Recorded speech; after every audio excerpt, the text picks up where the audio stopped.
আমরা জানি যে বাংলাদেশে একটা কিন্তু নারীবাদী গোষ্ঠী আছে।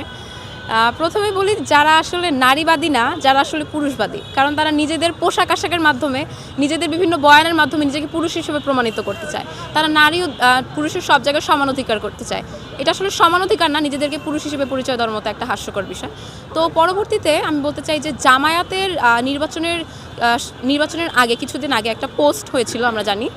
তো 5:22 ওই দিনই 5:22 দিকে কিন্তু জামায়াতের সেই অ্যাকাউন্ট থেকে এই বিবৃতিটা দেওয়া হয় যে এই অ্যাকাউন্টটা আসলে হ্যাক করা হয়েছে। পরবর্তীতে হঠাৎ করে এরকম একটা পোস্ট, আমি প্রথমে জামায়াত বিরোধী হিসেবে বলি, যদি জামায়াত বিরোধীদের ভাষায় বলি, তো এতটুকু সেন্স অবশ্যই একটা মানুষের কাজ করবে যে নির্বাচন ঘনিয়ে এসেছে, এমন একটা সময় অবশ্যই বাংলাদেশের বিরাট একটা নারী সমাজের বিরুদ্ধে কেউ এরকম একটা হাস্যকর মন্তব্য করবে না যাতে সে নিজেই ভোটে হেরে যায়। দ্বিতীয়ত, যেখানে বলাই হয়েছে যে অ্যাকাউন্টটা হ্যাক করা হয়েছে, পরবর্তীতে এরকম পোস্ট নিয়ে তাৎক্ষণিক মিছিল, তাৎক্ষণিক বিক্ষোভ এগুলো দেওয়া আসলে কেবলমাত্র হাস্যকরই না, বরং সন্দেহ জাগায় যে আসলে কি তারাই হ্যাক করলো কিনা।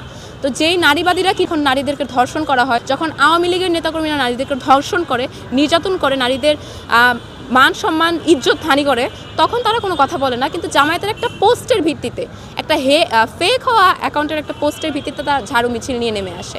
এই বিষয়গুলো আসলে আমাদেরকে খুবই ভাবায় যে আসলে এদের প্রেক্ষিতে এদের আসলে কোনো গুপ্তচর দালাল এজেন্ডা বাস্তবায়নেরই করছে কিনা।